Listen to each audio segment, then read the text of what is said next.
आज हमारे पास जो कहानी है वो गुजरात से है और इसे सुनकर शायद आप अंदर तक हिल जाएंगे। ये 25 जून 2025 की बात है जब 18 साल की चंद्रिका पटेल का अंतिम संस्कार किया गया। जी। परिवार के मुताबिक मौत की वजह थी हार्ट अटैक। लेकिन ये कहानी का सिर्फ वो हिस्सा है जो दुनिया को बताया गया। असलियत कहीं ज्यादा परेशान करने वाली है। चंद्रिका कोई आम लड़की नहीं थी। वो एक होनहार छात्रा थी जिसने डॉक्टर बनने के लिए नीट में 478 अंक हासिल किए थे। बिल्कुल, एक लड़की जो जिंदगी में कुछ बड़ा करने वाली थी, उसकी अचानक हार्ट अटैक से मौत। ये बात गले नहीं उतरती। नहीं उतरती।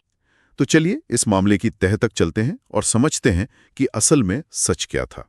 कहानी शुरू होती है चंद्रिका और 23 साल के हरेश चौधरी के रिश्ते से। जी, दोनों एक दूसरे से प्यार करते थे और शादी करना चाहते थे। हरेश ने चंद्रिका को ये भी बताया था कि वो शादीशुदा है पर अपनी पत्नी से अलग रहता है। और यहीं से परिवार का विरोध शुरू हुआ। चंद्रिका के पिता सेंदा भाई पटेल इस रिश्ते के सख्त खिलाफ थे। उन पर एक सामाजिक दबाव था। वो अपनी बेटी की शादी कहीं और कराना चाहते थे। इसी दबाव के चलते चंद्रिका ने एक बड़ा कदम उठाया। 4 जून को वो हरेश के साथ घर से चली गई। और यहाँ एक दिलचस्प बात है, उन्होंने एक लिव इन एग्रीमेंट भी बनवाया था। एक मिनट, उन्होंने तो लिव इन एग्रीमेंट बनवाया था, उसकी कोई कानूनी वैल्यू नहीं थी। पुलिस उसे कैसे नजरअंदाज कर सकती थी? ये एक बहुत अहम सवाल है। कानूनी तौर पर देखिए, चंद्रिका बालिग थी और वो लिव इन अग्रीमेंट उसके अपनी मर्जी से साथ रहने के अधिकार को मजबूती देता है। जी। लेकिन यहाँ कानून और सामाजिक सोच का टकराव हुआ। हाँ। जब पुलिस ने उन्हें पकड़ा तो उन्होंने उस कानूनी दस्तावेज को किनारे कर दिया। ये क्लासिक केस है जहां सिस्टम के अंदर बैठे लोग भी समाज की पंचायत वाली सोच से काम करते हैं। सही कहा। कानून कहता है कि बालिग लड़की आजाद है, लेकिन थाने में बैठे पुलिस वाले ने उसे किसी की बेटी की तरह देखा और जबरदस्ती परिवार को सौंप दिया। और बात सिर्फ यहीं तक नहीं रुकी। पुलिस ने हरेश को शराब के एक पुराने मामले में जेल भेज दिया और उसका फोन भी गैरकानूनी तरीके से रीसेट कर दिया, सारे सबूत मिटाने के लिए। जी, सिस्टम ने उसे बचाने की जगह उसे और खतरे में धकेल दिया। उसे पूरी तरह से अकेला छोड़ दिया था। तो पुलिस ने उसे परिवार को सौंप दिया और लड़के को जेल में डाल दिया। मामला यहीं खत्म हो जाना चाहिए था, है ना? नहीं, बिल्कुल नहीं।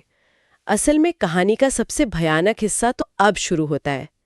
जेल से छूटने के बाद हरेश सीधा हाई कोर्ट गया और याचिका दायर की। और कोर्ट ने आदेश दिया कि चंद्रिका को 27 जून को पेश किया जाए। और यही कोर्ट का नोटिस चंद्रिका के लिए एक तरह से मौत का फरमान बन गया। उसके पिता को डर सताने लगा कि अगर चंद्रिका कोर्ट पहुंची तो वो उनके खिलाफ गवाही देगी। हाँ, और उनकी इज्जत चली जाएगी। लेकिन अपनी बेटी को मारने का फैसला ये दिमाग में आता कैसे है?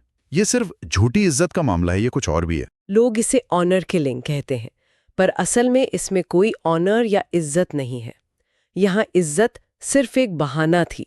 असली डर तो ये था कि चंद्रिका कोर्ट में जाकर अपने ही पिता के खिलाफ गवाही दे देगी कि उन्होंने एक बालिग लड़की को उसकी मर्जी के खिलाफ कैद कर रखा है। बिल्कुल, ये ऑनर नहीं, फियर किलिंग थी। अपने करतूतों के सामने आने का डर। और इस डर ने एक पिता को हैवान बना दिया। 24 जून की रात को उसने अपने भाई शिवराम और भतीजे नारायण के साथ मिलकर चंद्रिका को पहले नींद की गोलियां दी और फिर जब वो गहरी नींद में थी तो उसी पिता ने अपने हाथों से उसका गला घोंट दिया। एक पिता ने अपनी ही बेटी को। और इसके बाद शुरू हुई अपराध को छिपाने की कोशिश। पहले कहानी बनाई कि उसने आत्महत्या कर ली, फिर उसे हार्ट अटैक में बदल दिया गया, और सबसे बड़ी बात, बिना किसी पोस्टमार्टम के जल्दबाजी में अंतिम संस्कार कर दिया। हाँ, ये बात बहुत अजीब है कि अंतिम संस्कार बिना पोस्टमार्टम के हो गया। ये कैसे मुमकिन हुआ? गांव में किसी ने सवाल नहीं उठाया? यही तो सामाजिक दबाव का खेल है।